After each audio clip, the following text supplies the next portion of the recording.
360 TV channel நேயர்களுக்கு அபிராமி சேகரின் அன்பான வணக்கங்கள். சிம்மராசியில் பிறந்தவங்களுக்கு ஜூலை மாதம் எப்படி இருக்கும், எப்படிப்பட்ட பொதுவான பலன்கள் நடக்கும் அப்படிங்கிறத தான் பார்க்குறோம். நீங்கள் சிம்மம் அப்படின்னாலே நீங்கள் சூரிய பகவானுடைய அனுகூலத்தில், அனுக்கிரகத்தில், ஆசீர்வாதத்தில் பிறக்க வந்தீங்கன்னு அர்த்தம்.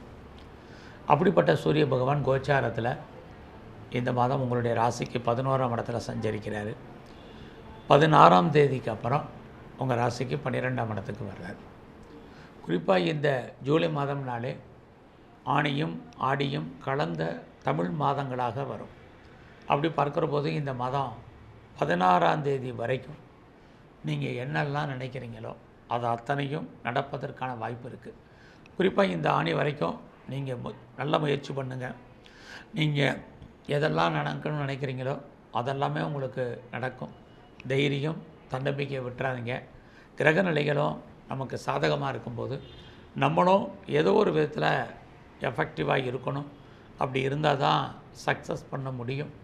ஆக இந்த மாதத்தில் 17ஆம் தேதி வரைக்கும் எவ்வளோ தூரத்துக்கு நீங்கள் உங்களை டெவலப் பண்ணுறதுக்கான வாய்ப்புகள் இருக்கோ அதை அத்தனையும் ஃபாலோ பண்ணுங்கள். இந்த மாதம் உங்களுடைய பொருளாதார நிலைகள் நிறைய வருமானம் இருக்குது, அதற்கு மேலே செலவினங்கள் இருக்குது. உங்களுடைய 12ஆம் இடத்துல சுக்கிரன் புதன் இருக்காங்க. இந்த மாதம் 16ஆம் தேதிக்கு அப்புறம் உங்கள் ராசிநாதன் சூரியனும் அங்கே 12ஆம் இடத்துக்கு வந்துடுவார். ஆக 12ஆம் இடம் முதலீடு, ஏதாவது ஒரு இதில் முதலீடு பண்ணுங்கள். முதலீடு பண்ணுற அளவுக்கு எனக்கு பொருளாதார வசதி இல்லை அப்படிங்கிறவங்க ரொம்ப ரொம்ப கவனமாக இருக்கணும். இல்லைன்னா தேவையில்லாத செலவினங்கள், குறிப்பாக அப்பா அல்லது மனைவி அல்லது தாய் மாமா இவர்களுக்காக நீங்கள் செலவு பண்ண வேண்டிய ஒரு சந்தர்ப்ப சூழ்நிலைகள் இந்த மாதம் இருக்குது. அதுக்கு தான் வாய்ப்பு இருந்தாலும் எதிலாவது ஒரு சின்ன முதலீடு பண்ணிங்கன்னா அதனுடைய தேவையற்ற செலவினங்கள் உங்களுக்கு குறைவதற்கான வாய்ப்பு இருக்குது. யாரெல்லாம் பேச்சின் மூலமாக வருமானத்தை சம்பாதிக்கிறீங்களோ எவ்வளோ சம்பாதிச்சாலும் செலவு பண்ணிக்கிட்டே இருப்பீங்க. இந்த மாதம் உங்களுடைய முயற்சிகள் எப்படி இருக்குது அப்படின்னு பார்க்குறோம். அப்படி பார்க்குற போது இந்த மாதம் பெரிய லெவலில் முயற்சிகள் எதுவும் வேண்டாம். ஸோ எல்லாமே நமக்கு சக்ஸஸ்ஃபுல் ஆகிற மாதிரி இருக்கும். எதுவுமே பெருசாக சக்ஸஸ்ஃபுல் இல்லை. எதிர்பாராத குழப்பங்கள், சிந்தனைகள் உங்களுக்கு இருந்துக்கிட்டே இருக்கும். அதனால் இந்த குழப்பங்கள் எல்லாம் நீங்களும் ரொம்ப பொறுமையாகவும் நிதானமாகவும் இந்த மாதம் செலவு பண்ணுங்கள். சில விஷயங்களை நீங்கள் ஆற போடுங்க, நிதானமாக செஞ்சுக்கலாம். அதே சமயத்தில் சில விஷயங்களை வேகமாக செய்யணும்.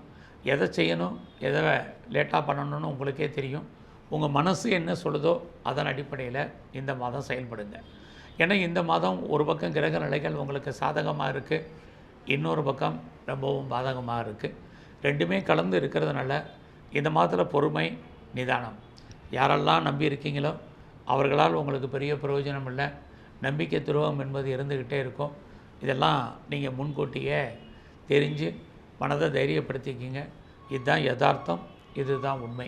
ஸோ யாரையுமே நீங்கள் குறை சொல்கிறதுல அர்த்தம் இல்லை. நமக்கான கிரக நிலைகள் அப்படி இருக்கும் பொழுது மற்றவங்களை வருத்தப்பட்டு பிரயோஜனம் இல்லை. பெருசாக நீங்கள் அதுக்காக எஃபர்ட் எடுக்கணுங்கிற அவசியமும் இல்லை. கடந்த கிரக நிலைகள் மாறும் பொழுது எல்லாமே ஆட்டோமேட்டிக்காக நமக்கு மாறுவதற்கான வாய்ப்புகள் இருக்குது. ரொம்ப நாளாக வீடு மாறணும்னு நினச்சவங்களுக்கு கண்டிப்பாக வீடு மாற்றம், இடமாற்றம், ஊர் மாற்றங்கள் உண்டு. நீங்கள் முற்றிலும் புதிய சூழ்நிலைகள், புதிய இடங்களில் வாழ்க்கை நடத்துவதற்கான வாய்ப்பு இந்த மாதம் இருக்குது. அது மட்டும் இல்லை, ரொம்ப நாளாக என்னோடய இடம் சேலாகாமல் இருக்குது, என்னோடய ப்ராப்பர்ட்டி விற்காமல் இருக்குது அப்படிங்கிறவங்களுக்கு சொத்துக்கள் கைவிட்டு போகும். எதிர்பார்த்த விலைக்கு போகலைனால் கூட லாபத்தில் தான் உங்களுக்கு நஷ்டம் ஏற்படுவதற்கான வாய்ப்புகள் இருக்குது. உறவுகளால் நமக்கு தேவையற்ற மன வருத்தங்கள், பிரச்சனைகள், போராட்டங்கள் இருக்குது. உறவுகள் நம்மளை விட்டு பிரிஞ்சு போக வேண்டிய காலம், அல்லது அவர்களை நம்ம விட்டு நம்ம பிரிஞ்சிருக்க வேண்டிய காலம், அல்லது டிஸ்டன்ஸை மெயின்டைன் பண்ணுறதுக்கான வாய்ப்புகள் இந்த மாதம் கடகராசியில் பிறந்தவங்களுக்கு இருக்குது. அது மட்டுமல்ல, பயணங்களும் தேவையற்ற செலவினங்களை உண்டாக்கும். இது எல்லாமே இந்த மாதம் இருக்குது. ஸோ இந்த மாதத்தில் உங்களுடைய கல்வியை பொறுத்த வரைக்கும் ஓரளவுக்கு பரவாயில்ல. உங்களுடைய எஜுகேஷன் நார்மலாக இந்த மாதம் இருக்குது. இருந்தால் கூட பெரிய லெவலில் நீங்கள் உங்கள் படிப்பில் கவனம் செலுத்துங்க.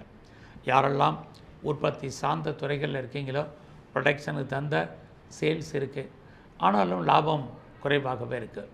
இந்த மாதம் விவசாயத்தில் பெருசாக லாபம் இல்லை, ஆனாலும் நஷ்டம் ஒன்றும் இல்லை.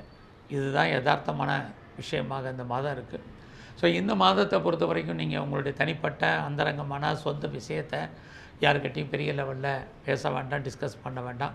இதுதான் ரொம்ப முக்கியம். ஸோ இந்த மாதத்தில் உங்களுடைய குழந்தைகளால் மகிழ்ச்சி, சந்தோஷங்கள் இருக்குது. குழந்தைகளால் நன்மைகள் ஏற்படுவதற்கான வாய்ப்புகளும் நிறைய உண்டு.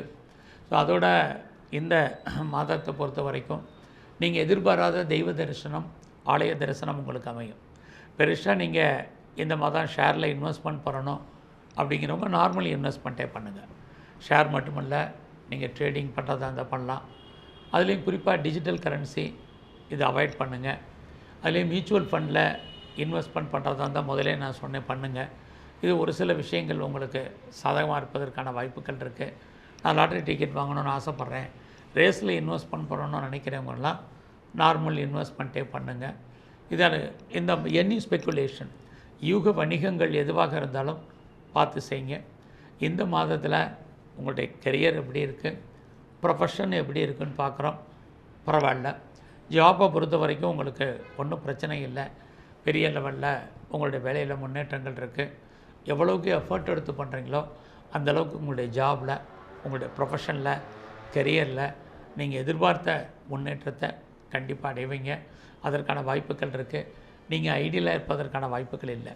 ஆனாலும் கூட உங்களுடைய 4ஆம் இடத்தை குரு பகவானும் சனி பகவானும் சேர்ந்து பார்க்குறதுனால எவ்வளோ பெரிய உயர்ந்த உத்தியோகத்தில் இருந்தாலும் சரி, நீங்கள் ஒரு வேலையில் அன்சாட்டிஸ்ஃபைடாக தான் இருப்பீங்க. நல்லா அந்த மாதிரியான மனநிலைகளை மாற்றுங்க.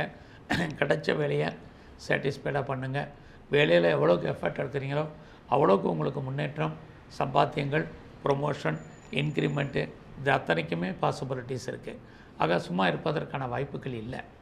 இந்த மாதத்தில் நீங்கள் ஏதாவது கலைத்துறையில் இருந்தீங்கன்னா புகழ் அந்தஸ்து இருக்குது, வருமானம் சுமார். நீங்கள் பெரிய லெவலில் பாலிடிக்ஸில் இருக்கீங்கன்னா இந்த மாதம் 16ஆம் தேதி வரைக்கும் உங்களுடைய அரசியல் வாழ்க்கை உங்களுக்கு பெயர், புகழ், அந்தஸ்தை கொடுக்கும். சோசியல் ஆக்டிவிட்டீஸில் உங்களுக்கு கூட்டும். சமுதாயத்தில் உங்களுக்கான அந்தஸ்தை அதிகரிக்க செய்யும். 16ஆம் தேதிக்கு அப்புறம் எல்லா விதத்துலையுமே நீங்கள் கவனமாக இருக்கணும். எதிரிகளை ஜெயிக்கிற மாதிரி ஒரு தோற்றம் அது கொஞ்சம் சுமாராக இருக்குது. இந்த மாதம் எனக்கு பெரிய லெவலில் கடன் இருக்குது அப்படிங்கிறவங்களுக்கு கடன் குறைவதற்கான வாய்ப்புகள் கொஞ்சம் குறைவு. இந்த மாதம் உங்களுடைய உடல் ஆரோக்கியத்தில் மிக மிக பெரிய லெவலில் கவனம் செலுத்துங்க. இதுவும் இந்த மாதம் ரொம்ப முக்கியம். அவசியம் இருந்தாலே லோன் வாங்காதீங்க. இந்த மாதத்தில் சொந்த பிஸ்னஸ் உங்களுக்கு ஓரளவுக்கு பரவாயில்லாமல் இருக்கும். பார்ட்னர்ஷிப்போடு பிஸ்னஸ் பண்ணிங்கன்னா பார்ட்னரும் நீங்களும் அன்சாட்டிஸ்ஃபைடாக இருப்பீங்க. மன வாழ்க்கையுமே சேம் ஒரு அன்சாட்டிஸ்ஃபைடாக தான் இருப்பதற்கான வாய்ப்புகள் இருந்துக்கிட்டு இருக்குது. நீங்கள் ஏதாவது செகண்ட் மேரேஜ் பண்ணுறதுக்கு ட்ரை பண்ணுறவங்க தாராளமாக பண்ணுங்கள். நீங்கள் ஒன்றுக்கு மேற்பட்ட தொழில் அல்லது ஒன்றுக்கு மேற்பட்ட பிஸ்னஸ் பண்ணுவதற்கான வாய்ப்பு இருக்குது. ஸோ எது எப்படி இருந்தாலும் உங்களுடைய கௌரவம், அந்தஸ்து, புகழ் கூடும். உங்களுடைய செல்வம், செல்வாக்கு அதிகரிப்பதற்கான வாய்ப்பு இருக்குது. கவர்மெண்ட்டால் உங்களுக்கு நன்மை, இது அத்தனையும் இருக்குது. ஏதாவது காம்படேட்டிவ் எக்ஸாமினேஷன் எழுதியிருந்தீங்கன்னா இந்த மாதம் ரிசல்ட் வந்தால் பாஸ் பண்ணுவீங்க. வேறு காம்படேட்டிவ் எக்ஸாமினேஷன் நீங்கள் எழுதியிருந்து ரிசல்ட் எதிர்பார்த்து காத்திருந்தாலும் இந்த மாதம் உங்களுக்கு ஃபேவரபிளாக அந்த ரிசல்ட் வருவதற்கான வாய்ப்புகள் நிறையா இருக்குது. மெயினாக இந்த மாதம் உடல் ஆரோக்கியத்தில் மிக கவனம் செலுத்துங்க. உடம்பில் நோய் எதிர்ப்பு சக்தி குறைவு. ஸோ உங்களுடைய இம்யூனிட்டி பவரை கூட்டுங்க. இது ரொம்ப முக்கியம். ஸோ இந்த மாதம் முழுவதுமே நீங்கள் துர்க்கையை வழிபாடு பண்ணுங்கள். வாய்ப்பு இருக்கும் பட்சத்தில் சித்தர்களுடைய ஜீவ சமாதி அடிக்கடி போயிட்டு வாங்க. அதுலேயும் சிவன் ஸ்தலத்தில் இருக்கக்கூடிய நீங்கள் பைரவருடைய வழிபாடு ரொம்ப ரொம்ப முக்கியம். பெருமாள் ஸ்தலத்தில் இருக்கக்கூடிய சக்கரத்தாழ்வாரை தரிசனம் பண்ணிட்டு வாங்க. இதெல்லாம் உங்களுக்கு வரக்கூடிய பிரச்சனைகளுடைய தன்மையை குறைக்கும். நன்றி, வணக்கம்.